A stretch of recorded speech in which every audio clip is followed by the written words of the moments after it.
Hey everyone, it's Zane. Welcome back to Auto Group. This is the 2024 Lexus TX350 all-wheel drive. Now this is basically like your entry-level TX in terms of powertrain because it's the 350. It has a 2.4-liter turbocharged four-cylinder, which is all new for Lexus. It makes 275 horsepower, 317 pound-feet of torque. We've already reviewed this in the RX 350 about last year, so half a year ago. But this is the premium trim, so you get these bigger 20-inch wheels, you get the panoramic roof on the inside, you get some nice features, you get that 12.3-inch display in your gauge cluster, but not the Mark Levinson and some of the other features like leather seats. So this has Nulux inside. Very nice looking styling for the car. In my opinion, it's way better looking than the Grand Highlander. The Grand Highlander is more towards like looking like a bigger RAV4. Which is what a lot of people like, but I personally prefer how Lexus always does their designs so stylish. And one of the coolest things that they did is made this C-pillar all blacked out and gave it this little blade at the top. I don't know, it kind of reminds me of a bit of the RZ or the LC500 in that way.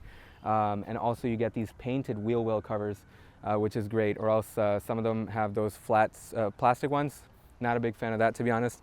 Anyways, same new door handles that you got in the NX first and then the RX, TX, RZ.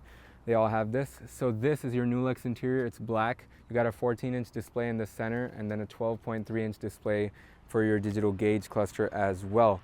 Now, if you look at the door panel, it may look a bit plain, to be honest. I thought it was quite plain looking, but that's mainly because it's the black interior. If it was a lighter color, it would look even better.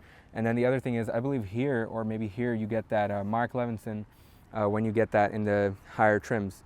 Anyways, stepping inside the thing, one of the first things that I noticed that I really love about this TX is that the seats are very comfy. The seat bottoms are nice and soft while still being supportive, which is very impressive because, you know, Lexus, I mean, they really know how to do seats well, and it's a much better seat than the Grand Highlander as well.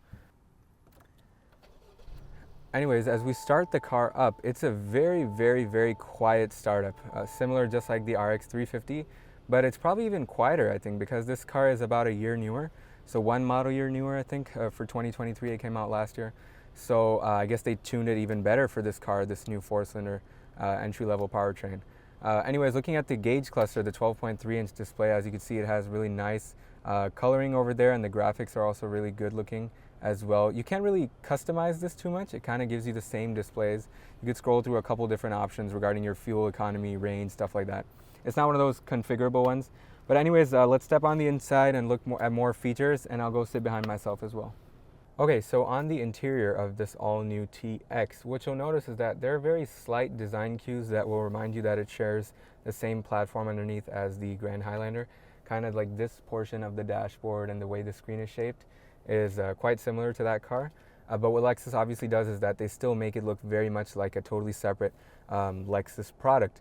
And one of the other things that I really love is it's even carried over into this TX on this side is that you have all the memory seat controls, and you have your gas cap opener, and then you also have the trunk latch button on the same side, and under there you have the hood latch, of course, as well. So I really like that type of stuff. Lexus doesn't confuse you with putting a lot of stuff here and there. Very easy to use. I just got in this car and immediately knew exactly what to do.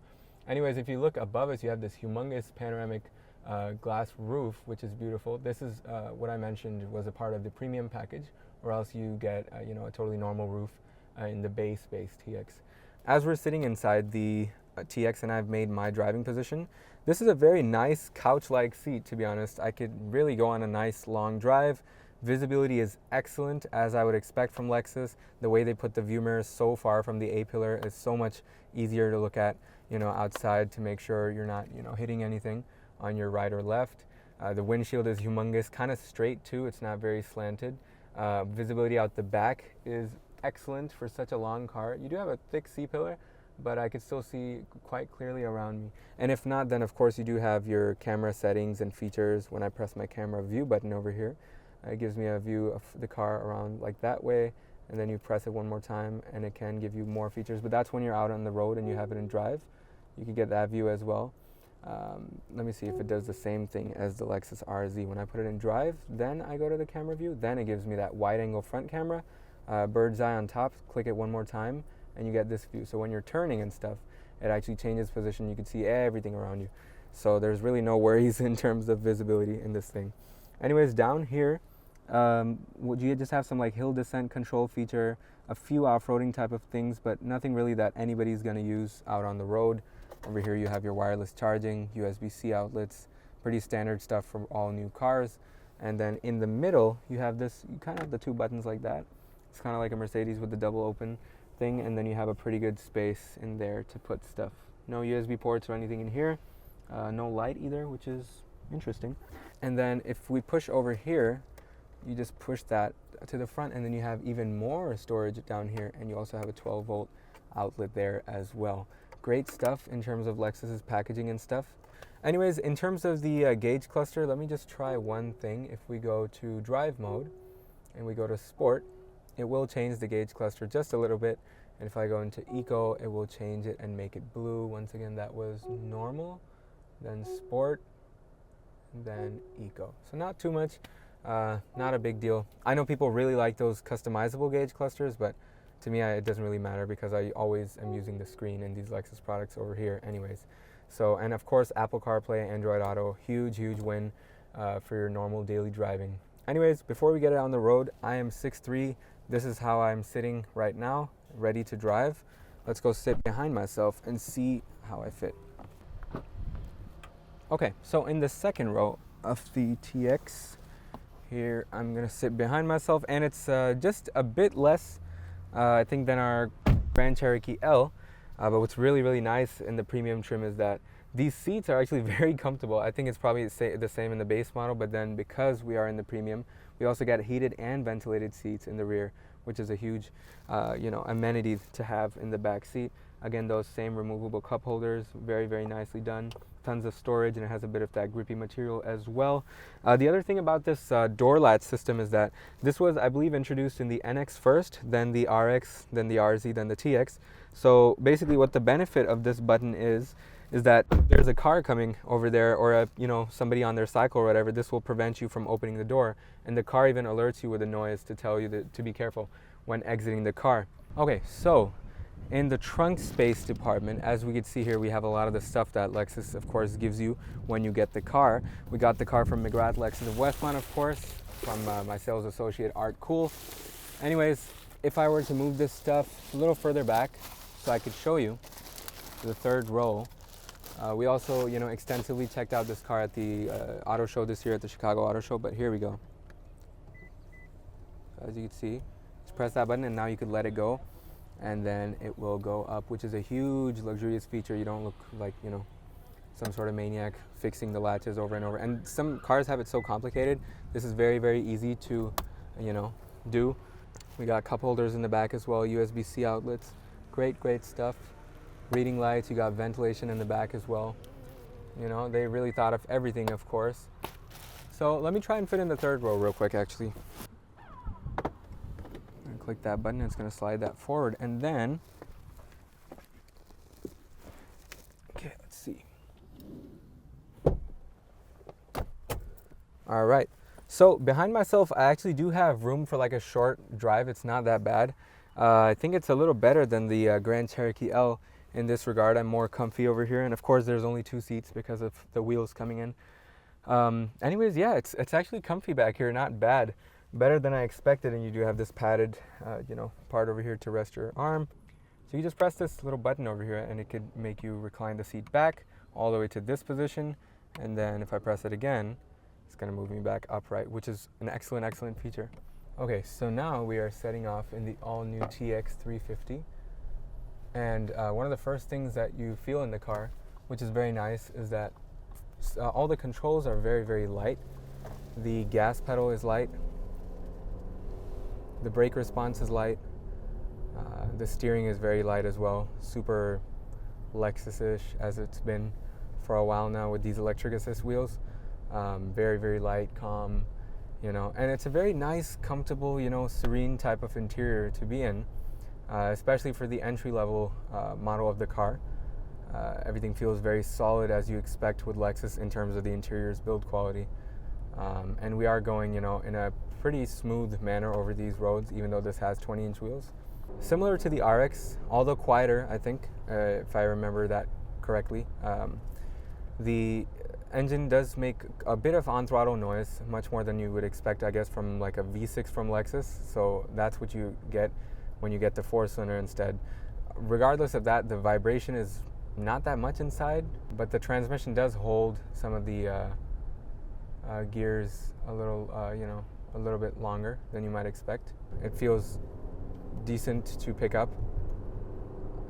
but obviously you can't really tell all the performance unless you're really driving it much faster, which obviously we're not going to do on a brand new car.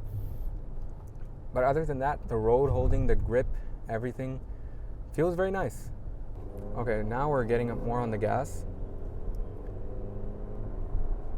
and it's about, quick enough. It doesn't feel as punchy as the Grand Cherokee does with its V6 with a 3.6 liter. That makes 293 horsepower, I'm pretty sure. So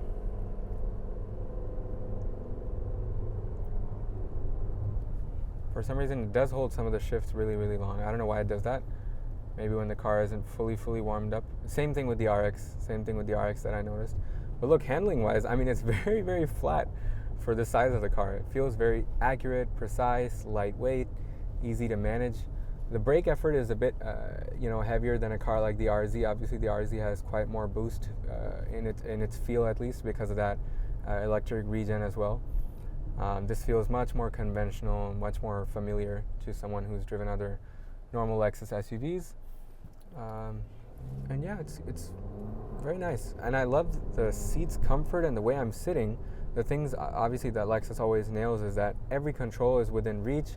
My armrests are very, very comfortable to use.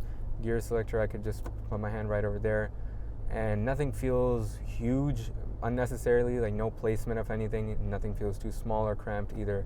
Very, very nice. These new view mirrors that Lexus, I guess, introduced with the NX first. Same thing, again, the RX, the TX, RZ has this. Instead of the F-type design with the skinnier view mirror, they have these kind of like bigger, more practical view mirrors that also still look nice and stylish. When you're more on the gas, what I do really like about this transmission is that it does feel snappier in its upshifts, which is good. The transmission itself, the shifts are actually smoother as you get more and more on the gas. I just think the shift logic is a bit too, too high RPM optimized. I would suggest, if there was to be a change made to that, the shift points should be much, much lower.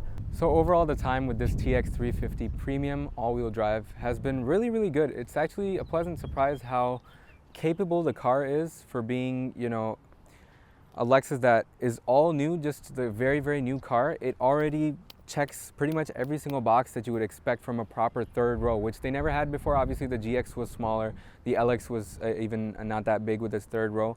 This thing, I mean, just within its first generation already completes every single, need that the buyer has from their third row practical car. It has a huge trunk, area with the third row down. As you even put those electronically controlled third row seats up, you still have a huge portion over there, much bigger than like the Toyota Sequoia or like the LX600 as well. The styling, in my opinion, is very, very nice and wide, rounded, but still with those geometric patterns that Lexus uses. Again, they've been writing Lexus at the back now instead of the logo. Very, very nice, attractive looking car. I would, in fact, probably take these with like an 18-inch option instead of the 20-inch just because I want a softer ride quality for daily driving this thing. Or else, man, what an excellent car. If I was to spec this car personally, I would just add Mark Levinson to it and give me the leather seats, and that pretty much checks every single box right there. In terms of my need from the car, very nice brushed effect for the Lexus logo up front. They didn't put the Lexus logo over here. They went for that spindle body design is what they're calling this new spindle grille. Let me know what you think of the styling. Let me know what you think of this car's value in comparison to the Grand Highlander as well. Yeah, that's the TX. Very, very cool car. Thank you so much to Artcool at McGrath Lexus of Westmont once again for providing this vehicle. And keep watching our videos. Really, really appreciate all the support on the Grand Highlander video as well. So I figured I might as well do the Lexus version of this third row new SUV platform. Thank you so much for watching this episode of Auto Group. I will see you guys in another video. Thank you.